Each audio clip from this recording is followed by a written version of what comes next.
Vous avez vu la vidéo? Est-ce qu'on a montré là où étaient les 300 quelques députés? Pourquoi on filme là où est le modérateur, là où est M. Kabila, mais les visages de ces députés dont nous connaissons chaque nom et chaque nombre, on n'a pas montré? Amoureux de Diane W, la Suprême Télévision, bonjour et bienvenue encore une fois de plus dans votre chaîne par excellence, Diane W, la Suprême Télévision. Avant de commencer cette émission, si vous êtes nouveau, ne passez pas sans pourtant vous abonner à notre chaîne, vous ne serez jamais déçus. Alors, l'actualité oblige, nous sommes déjà à la fin de la semaine et vous savez comment est-ce qu'il y a eu des tractations au début de la semaine, il y a eu des réunions du côté du FCC, beaucoup de choses qui s'est dit. Le président Félix-Antoine Tshisekedi Tshilombo était à Congo-Brazzaville, il est rentré et il y a des sources qui nous informent aussi que Martin Fayulu aussi a rencontré Denis Sassou Nguesso, le président de la République du Congo. Alors, sur ce, nous allons recevoir pour vous Maître, que vous avez toujours l'habitude d'aimer, d'apprécier sur les réseaux sociaux, l'internet, parce qu'il parle bien. Il est pro-IDPS, donc communicateur, si je peux le dire, du cash. Alors, il s'appelle Maître Joël Kitenge, il est déjà là avec nous sur ce plateau. Il est 17 h à Kinshasa et je vous dis bonsoir déjà. Maître, bonsoir. Bonsoir madame, bonsoir à tous ceux qui nous suivent à travers votre chaîne, ceux qui nous soutiennent, qui croient à nos débats et qui aiment la République, qui aiment le président Félix et tous les Congolais, même ceux qui n'aiment pas le président les aime, nous aussi nous les aimons. Donc salutations à tout le monde sans que je me donne le travail, en vous respectant bien sûr, de vous citer à votre nom, à votre titre et qualité. Salutations à tout le monde. Nous vous aimons bien.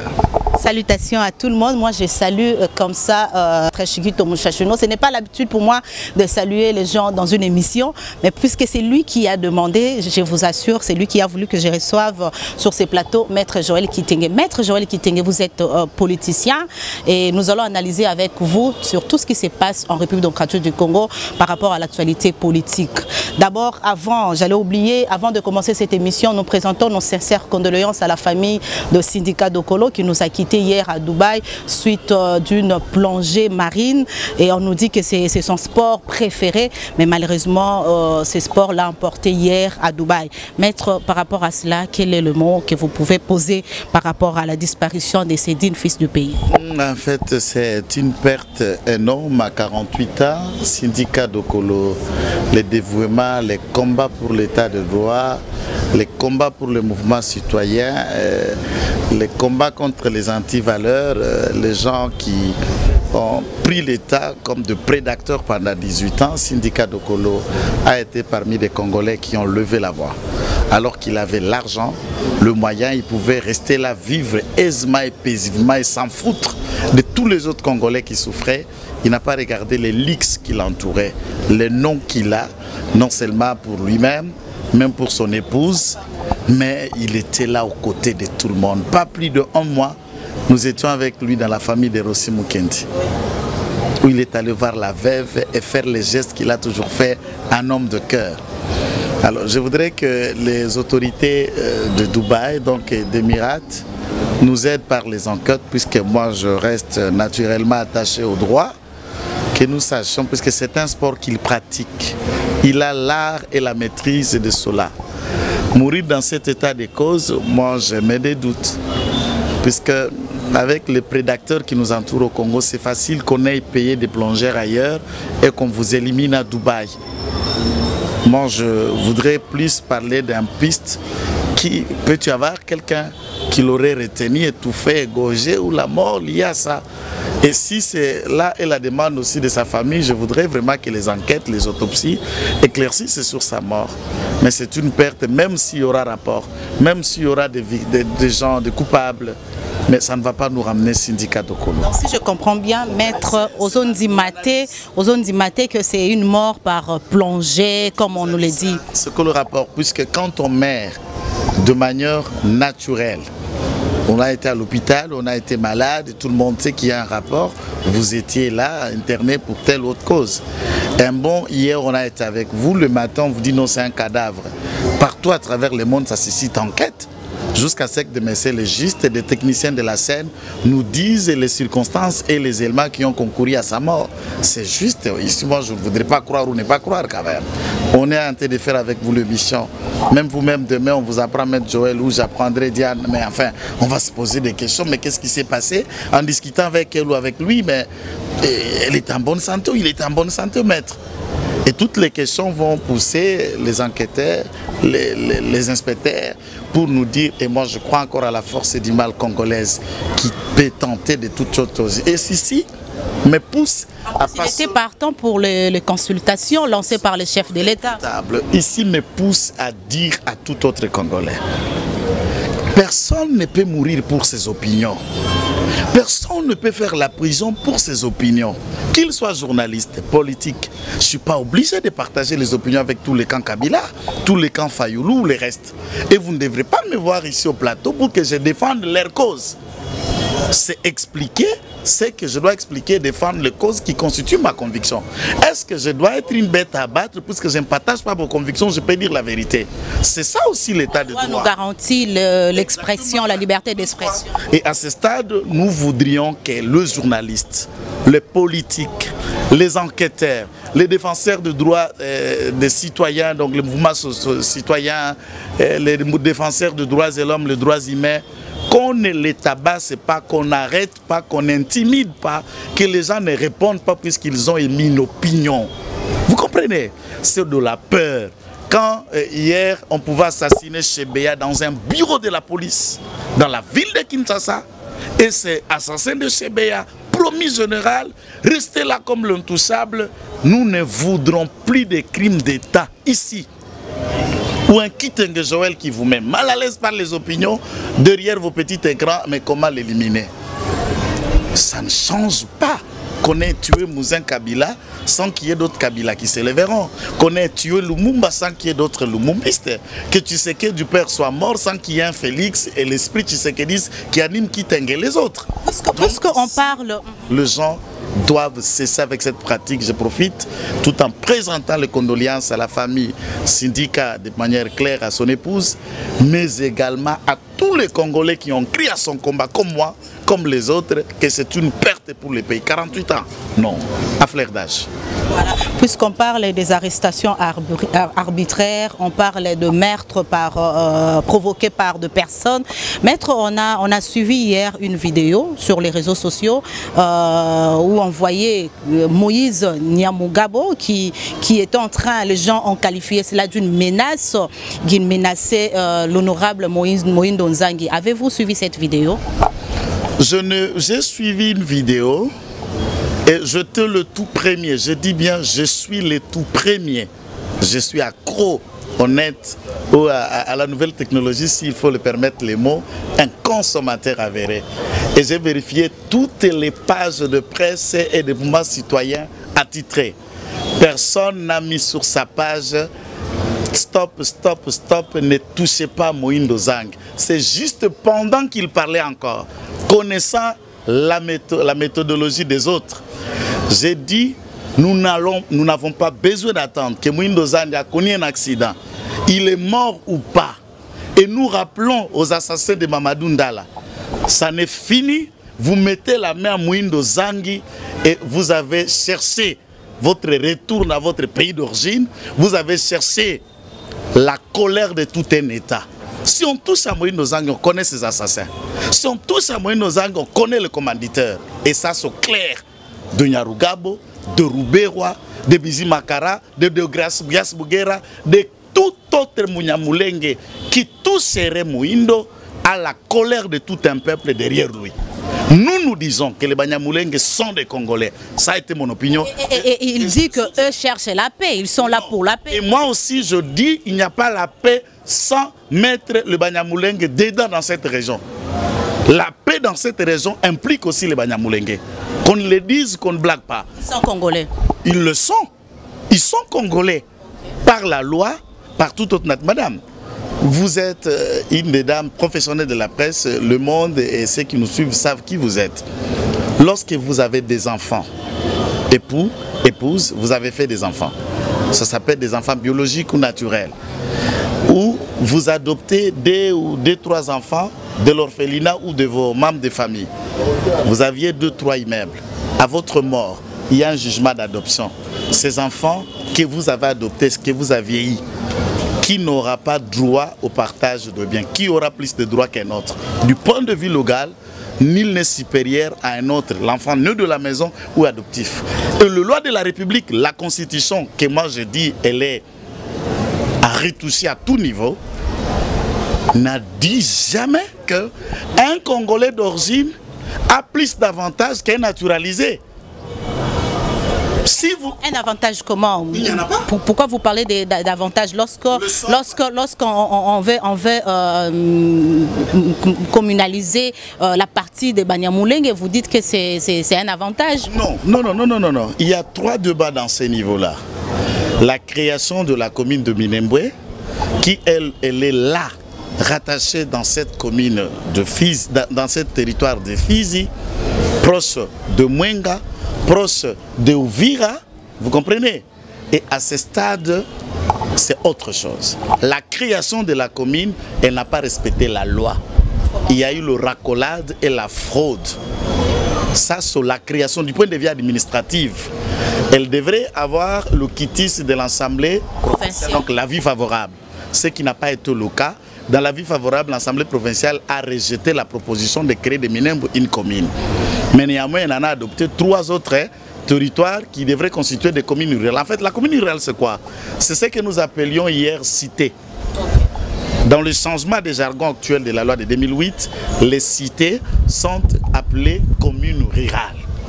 Où il y avait la cité de Lodja, la cité de Kibom. Maintenant, ce ne sont plus la cité de Salamabila, c'est la commune rurale de Salamabila, par exemple au Maniema. Et à ce niveau-là, administrativement, de 2013, où les décrets ont été signés, les décrets de 2018 de Chibala, l'ordonnance de M. Kabila de 2018 nommant ses bourgmestres, c'est que les gens ne savent pas. Le bourgmestre par le chef de l'État, Kabila. Je l'ai dit, l'ancien, je parle de 2013, le chef de l'État, c'était lui. Je ne parle pas aujourd'hui, de 2013. Comme Premier ministre, Roubero n'était pas ministre. Là, il faut qu'on les note. C'était Bouyèche qui était ministre de la décentralisation. Exactement. Maintenant, il faut savoir, tous les Congolais qui se sont impliqués dans cette fraude, à la demande de qui, au bénéfice de qui. Mais néanmoins, le chef d'orchestre de cette machiavélisation, ou machiavélisme, s'il faut le dire, c'est M. Roubero, qui s'est dit être le leader de Banyamulenge. Ça, c'est un fait.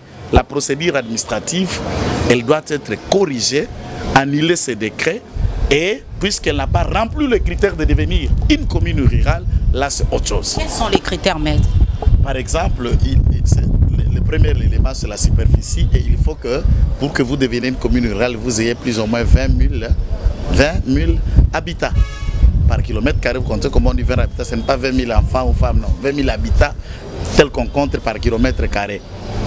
Et ici, la Minembwe, c'est une région montagneuse, avec une bonne verdure pour les animaux, le troupeau et autres, mais il n'y a pas ce nombre d'habitats, d'abord. Deuxième proposition dans la cartographie, la superficie que devait faire cette commune rurale, elle empiétait une partie de la commune de Mwenga, là où il y a le Barega, elle empiétait une partie de la commune de Uvira, de la territoire si elle le permet, et elle prenait une partie du territoire de Fizi. Une commune rurale ne peut pas sortir du territoire originaire. Par exemple, le territoire de Fizi, et la commune rurale étant une commune rurale, dépendra administrativement par le territoire, l'administrateur chef de territoire de Fizi, et la superficie ne peut pas quitter en dehors de Fizi.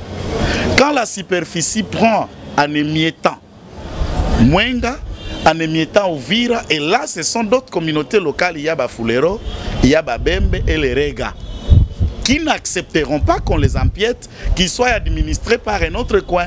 Et ça commence des guerres interethniques, des guerres intertribales, et les chefs coutumiers en ont dit.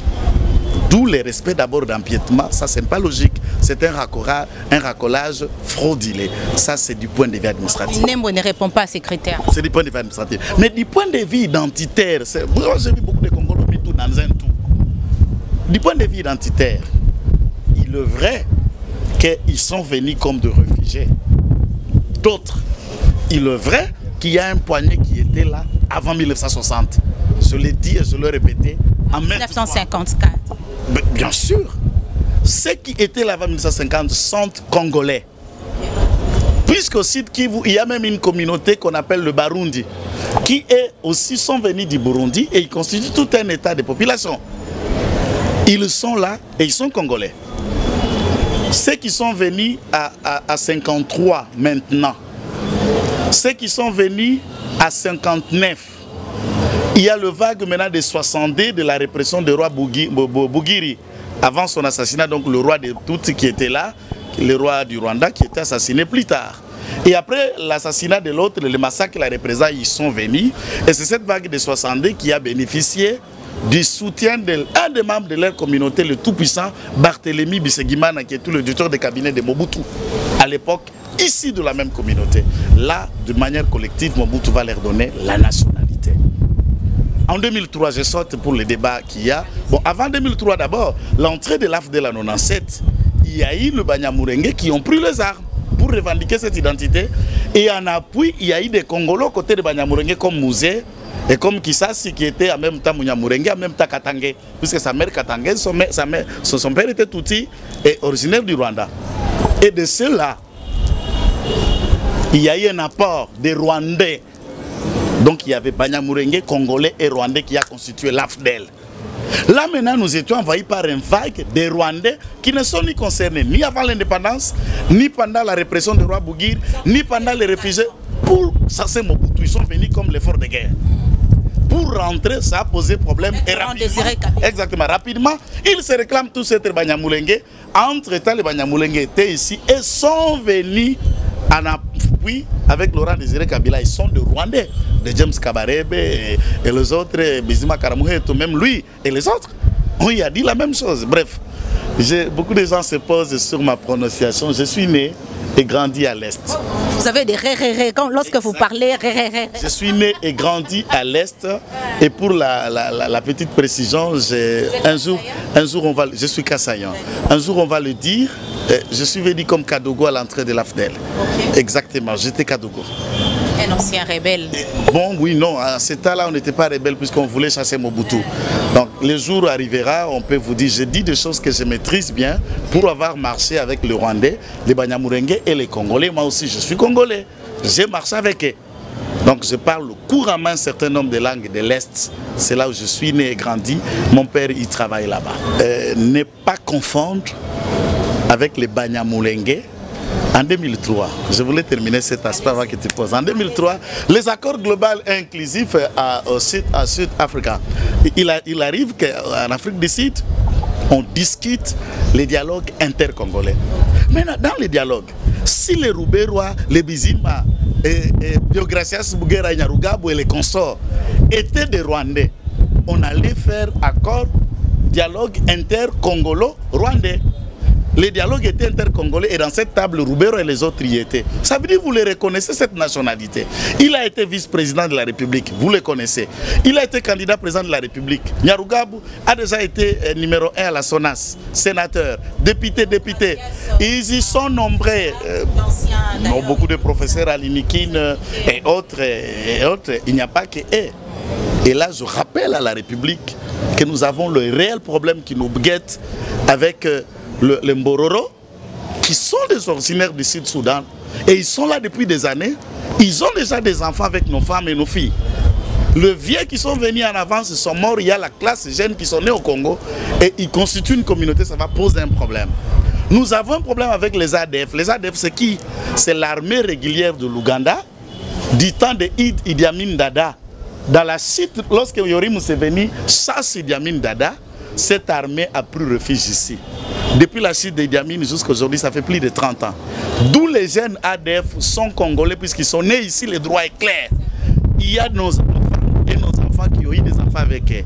Demain, lorsque les ADF vont vous dire qu'ils sont congolais, on va crier, on va chercher les historiens et autres. L'État, on ne doit pas les gérer avec l'émotion. C'est pourquoi moi, les débats de congolité, de Roubaix et autres, je banalise. N'en déplaise à celui qui le dit. Il y a toutes les voies qu'on peut les devenir congolais. Et une question que beaucoup de gens le disent, madame, Est-ce que, sans changer nationalité, est-ce que tu as droit du sol? Comme disent dans la Constitution, si un naturalisé n'a pas droit du sol. D'ailleurs, comme on nous dit, hein, na Belgique, une nationalité belge, ils étaient que une partie à ma belleté, ils ont une nationalité. S'il achète une parcelle, s'il achète une parcelle, et parcelle on est un espace tout dans ma belle. S'il veut faire un potage, un jardin, s'il va acheter une ferme, mais il n'en aura pas puisqu'on a des Congolais qui en ont en Belgique et partout. Et j'explique maintenant chez nous, madame, c'est très important. L'article 9 de la Constitution, l'article que j'ai toujours attaqué et qualifié de malpropre. La Constitution, qui était la loi Bakajik à l'époque, celle d'Isaïr, celle de Louloabourg, parle le sol et le sous-sol appartient à l'État. Maintenant, ce n'est pas le cas. L'article 9 vous dit l'État exerce une souveraineté sur les sols, la mer, les animaux, donc il exerce une souveraineté. Prenons la même hypothèse, exercer une souveraineté où le sol et le sous-sol appartiennent à l'État. Ça veut dire qu'aucun Congolais n'est propriétaire du sol. L'État, c'est le pouvoir public. Le pouvoir public, ce sont les animateurs. Et l'article 181 dit la loi foncière, dit ceci. Le ministère ayant les affaires foncières dans ses attributions qui applique la politique de l'État en matière de distribution et l'affectation des terres. L'État qui distribue et qui affecte. Même pas le chef coutumier. C'est ça, c'est l'État. Alors si l'État dit, toi tu étais zaïrois, hein, je peux donner un exemple banal, tu es devenu Congolais, je t'affecte ces sols. Quelle est la faute? Tu vois là où il y a un problème. Tous les Congolais ont ce que nous appelons en droit les droits de jouissance. Les sols est de l'État. Y compris les Banyamulenge. Mais dès lors que l'État les a reconnus que vous êtes Congolais, les sols et tout ce qui renferme l'État congolais, c'est comme j'ai fait une allusion, vous et moi avons un seul père. Toi tu es né de la mère que papa avait épousée. Moi, le père m'a adopté, je suis venu vers vous. La parcelle qu'a laissée papa au jour de sa mort, Diane, nous la vendons et nous la partageons au même titre, égal équitablement. Qui peut dire qu'il a droit du sol et qui ne l'a pas? C'est notre constitution qui n'a pas protégé les locaux. C'est notre constitution qui n'a pas protégé les autochtones. Tu n'as pas voulu être égoïste peut-être? À ce moment-là, taisez-vous pour parler des Banyamulenge qui n'ont pas le droit de sol puisqu'il n'y a aucun texte qui les dit. Donc vous confirmez si jamais Minembwe remplissait tous les critères, ça deviendra une commune rurale? Moi, je suis d'avis. Puisque c'est Louberois qui politise les Banyamulenge. Il ne parle même pas le même langage avec lui. Bien sûr, la population locale n'a rien à voir avec... Tu vois, je peux éloigner ça, je voudrais m'adresser à ceux qui sont Sankourou et qui savent. Là où c'est le compte de ma mère. Les politiques originaires du Sankourou, chacun politise son secteur ou la collectivité là où il est originaire.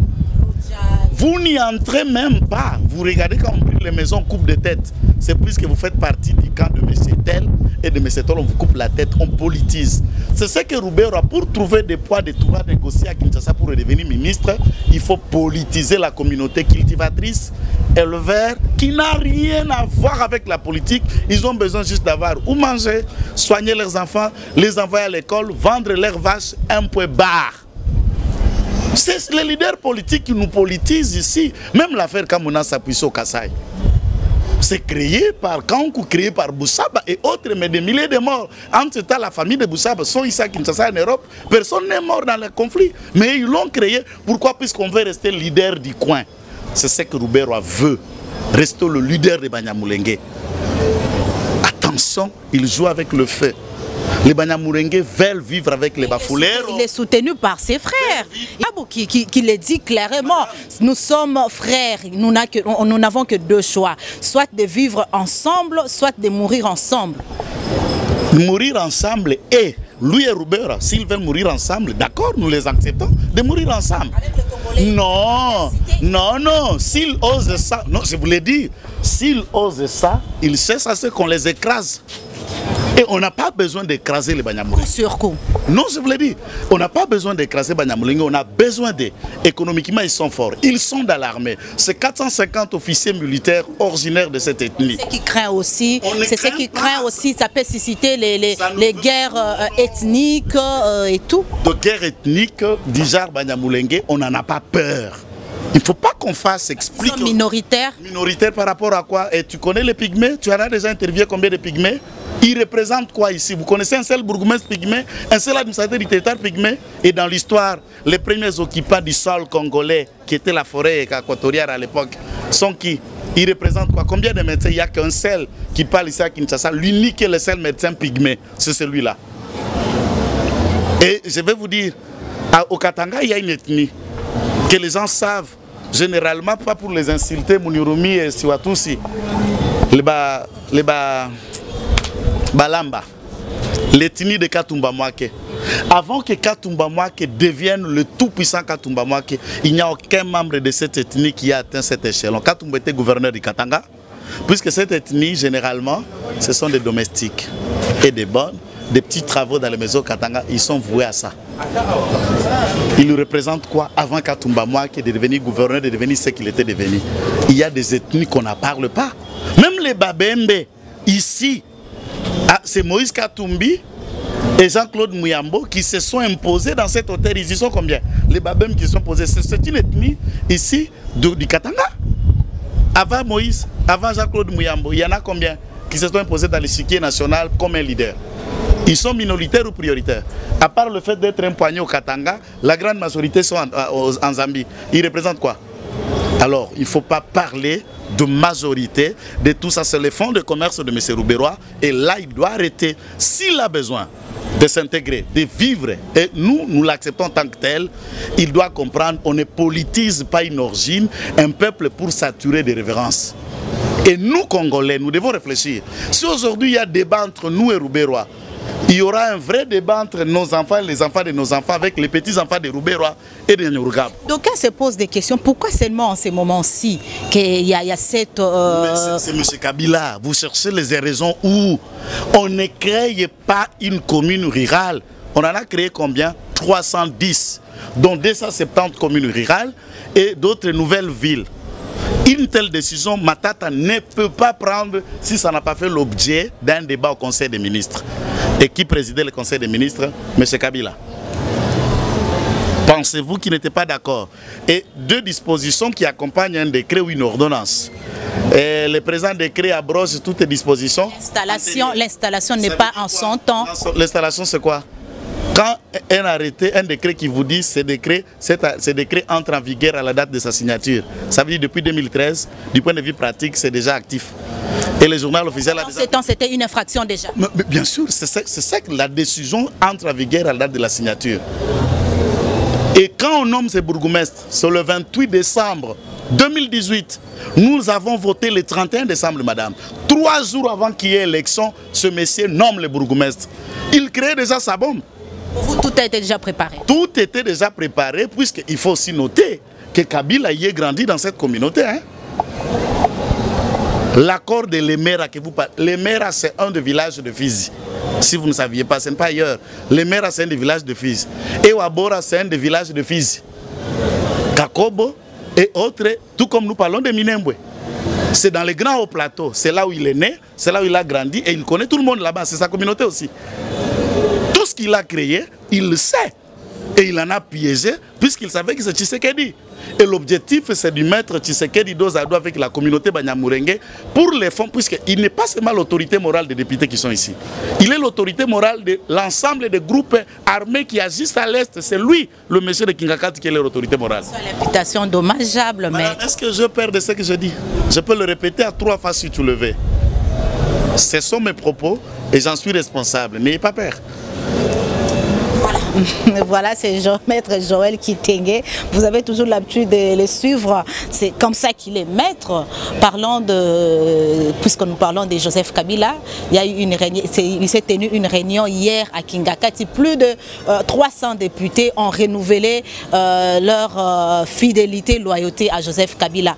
Au moment où le chef de l'État a déjà lancé les consultations, cela ne va pas mettre en doute ou bien les consultations n'arrivent pas à son terme. Madame, tu es professionnelle. Ceux qui vous regardent savent qui vous êtes. Moi, je ne dis pas être grand, j'apprends. Et j'encaisse les coups facilement. Je donne aussi, avec beaucoup de difficultés. Vous avez vu la vidéo du renouvellement de la fidélité que les citoyens congolais sont allés renouveler devant un autre citoyen congolais. Et ça, de triste mémoire, je me souviens que c'est ce que les Mopap faisaient devant Mobutu. C'est tout ce que je me souviens, qu'on dansait et on girait, on prêtait seulement devant Mobutu. C'est tout ce que j'ai vu. Et c'est choquant que les gens comme Tambumamba et les autres qui savent Elombe Sese Tokolanda Sakayonsa, Tumutombele, sont en train de le faire devant le jeune homme de 46 ans. C'est une image humiliante. C'est leur autorité morale. Je ne vois pas qu'est-ce qui est moral dans l'autorité de M. Kabila. C'est ce que vous avez parlé. Autorité et morale. Il n'y a rien de moral en lui. Toute autorité, oui, je vois, il est autorité, mais morale, c'est quoi encore? Si on ouvre la Pandore, et on va vous trouver que si tout a été moral, je me réserve. Je considérais qu'il est autorité, mais morale, même pas. Vous avez vu la vidéo? Est-ce qu'on a montré là où étaient les 300 quelques députés? Pourquoi on filme là où est le modérateur, là où est M. Kabila, mais les visages de ces députés dont nous connaissons chaque nom et chaque nombre, on n'a pas montré? Dites-leur avant que je réponde à cette question, projetez la vidéo avec les visages de 330 quelques députés là. Zéro. C'était une manipulation. C'est du farce. Ils n'ont pas été même 100 dans la réunion et je lance le défi à quiconque. Ils n'ont pas été même 100. Et M. Kabila, ce qu'il est en train de faire, il joue avec le feu. Le feu du peuple congolais. Puisque le peuple se réserve, sachant qu'il est sous la protection du président Félix. Et c'est le président qui le protège. Sa vie, son avenir, sa détermination dépend du président. Et là, il tente de secouer l'arbre qui cache cette forêt qui s'appelle Kabila. Et c'est un risque dangereux politiquement qu'il est en train de jouer. Mais je vous rappelle que les Congolais ont compris, entre l'État et l'individu Kabila, ils ont fait le choix de choisir l'État et de venir autour de l'union sacrée. Je vous dis, il n'y a pas eu 100 députés dans ce débat. Qu'on projette la vidéo, va faire l'interview avec M. Chadari, avec Ferdinand Kambere ou avec n'importe qui, il n'y en a pas eu même 200. Qu'on projette la vidéo avec les visages. Voilà, c'est un défi, je crois. Il n'y a rien. Tout est clos. C'est des tristes mémoires, c'est déjà un cadavre. Et apparemment, du côté du cash, vous minimisez votre adversaire, Joseph Kabila. Non, c'est Kabila qui a sous-estimé beaucoup Félix. Ça, vous pouvez le noter dans l'attitude de gens du FCC, mais quand ils sortent aux médias, on est face à eux. Hein? Ce n'est pas que je parle juste vis-à-vis de vous, qui tenez dans les débats tout le jour de face à face avec tous les communicateurs de leur camp. Il était apprécié, même Félix Tshisekedi le disait, un partenaire pour moi, un partenaire pour nous. Ça, oui, partenariat, c'est ça, ça veut dire vous êtes ensemble. Vous pensez que Jésus ne connaissait pas qui était Gisda? Même quand il disait, je mange avec vous, mais l'un de vous est un démon. Mais le démon là, c'était Jida. Mais pourquoi il n'a pas nommé directement? Il savait que Jida va le faire. Il prend même la caisse. Il fait garder à Jida. Donc vous pensez, c'est lui qui a sous-estimé beaucoup Félix. On a tout dit sur lui. C'est si expérience, il n'était pas préparé. Mais même quand vous sentez la sortie médiatique de Tunda, avant qu'il se retrouve chez lui à Météo, en train de s'occuper de son jardin, sans nouveau travail. Il est là, il crève. Il est là. Vous sentez la communication d'un ministre d'État, un vice-premier ministre, j'allais dire. Yémei. Il y a un président de la République et Yémei. Vous savez ce que ça veut dire? On ne nous considérait pas. On ne considérait pas le président et nous étions en train d'encaisser. Et l'FCC, l'avantage, c'est que même nos enfants à la maison connaissent l'FCC. On connaît le système DG, on connaît l'entraîneur, on connaît le début de chaque match et la fin de chaque match. Est-ce que cette consultation ou ces consultations vont finir à une bonne fin? Excusez-moi la tautologie, parce qu'aujourd'hui on traite Félix Tshisekedi d'un traître. Il a trahi à Genève, il a trahi à Nairobi, il a trahi dans Cash, il a trahi dans la coalition FCC Cash. Est-ce que ces gens comme le Moïse Katumbi, le Jean-Pierre Bemba auront encore cette confiance de travailler avec Félix Tshisekedi? Tshisekedi n'a jamais trahi personne. L'accord de Nairobi était mort de soi, puisque cet accord voudrait que M. Kamere, une fois les élections terminées, qu'il devienne Premier ministre, ne sachant pas quelle majorité on aura au Parlement. Et quand on n'en a plus la majorité, c'est simple, le président lui dit, mais mon cher, le président réfléchit les nouvelles formes qu'il n'y ait pas dans l'accord, puisque cet accord ne faisait pas de Vital Kamerhe du de cabinet. En se faisant, donc il lui a créé déjà une nouvelle dimension de gestion d'accord. Et Kamerhe a occupé un poste qui n'était pas dans l'accord. Ça, on ne le dit pas. Alors, qui a tué cet accord? Quel vous appelez trahison? Tous les cadres de l'INC sont au pouvoir avec nous, sont ministres, sont conseillers, sont mandateurs, et nous les sommes. De quoi vous parlez? Vital Kamerhe est là. L'accord de Genève n'a jamais été une trahison. Tous l'ont dit. Vous avez suivi l'interview de Bazaïba. Qui a trahi qui? Qui a trahi qui? C'est Fayoulou. Qui a trahi son ami? C'est clair. Aloba, Félix Aloba, phrase, petit Lolo Fayoulou a répondu à rater. Dites en public ce que nous nous sommes dit en privé, moi et vous, avant que nous ayons au vote. Et arriver au scrutin en question, c'est ce que Fayoulou a fait ou c'est ce qu'ils se sont dit? Et à qui on veut donner la leçon? Et là, c'est naturel pour Fayoulou, puisqu'il en a déjà fait pour Adam Bombole et Kimbuta. C'est naturel, c'est clair. Mais vous parlez de quel accord? L'accord qui lie cache FCC, madame, Félix n'a jamais signé. Hein? Comment ça? Ah, bien sûr. Mais il y a un accord qui est sorti, même les secrets de ces titres qui est sorti. Si je peux les lire, Félix Tshisekedi a signé. Je ne sais pas si vous avez lu cet article. Ah, vous parlez de l'article? Oui, l'article. Mais j'en ai déjà... De 7 sur 7. J'ai dit ceci. J'attends. Vous savez, ici dans la presse chez nous, Madame Diane, je ne sais pas vous blesser. Allez-y. Toute presse a son patron. Et tout patron a une tendance politique. Et avec la presse, je ne vais pas vexer quelqu'un, j'aime beaucoup la presse. Sans la presse, je ne vais pas entrer dans ces détails de presse pro ou les restes. L'objectivité, la source, ça reste... Je t'ai cité un confrère. C'est ce que je dis, ça ce n'est pas du nouveau. Ça n'est pas du nouveau. C'est Joseph Kabila qui a livré. Ce n'est pas du nouveau. On a déjà attendu, même je vous rappelle, Sadar en a déjà dit avoir été le témoin. Voilà. Alors voilà le débat. Dans l'article que j'ai lu, Kabila dit, ok, non, ok, analyse, tu parles bien là. Sadar dit était l'unique, le seul témoin. Kabila dit non. Il y en avait 3, même chefs d'État. Voilà, nous sommes arrivés à la fin, mesdames et messieurs. Vous avez suivi cette émission. Mais faute de temps, nous allons revenir à vous et nous allons encore recevoir pour vous Maître Joël Kitenge qui a encore beaucoup à dire et il va les dire sur ces plateaux de Diane W, la Suprême Télévision. Abonnez-vous massivement à notre chaîne. Merci beaucoup à Blaise Mbala qui était derrière la caméra. Merci à Jodel Ncho qui sera au montage.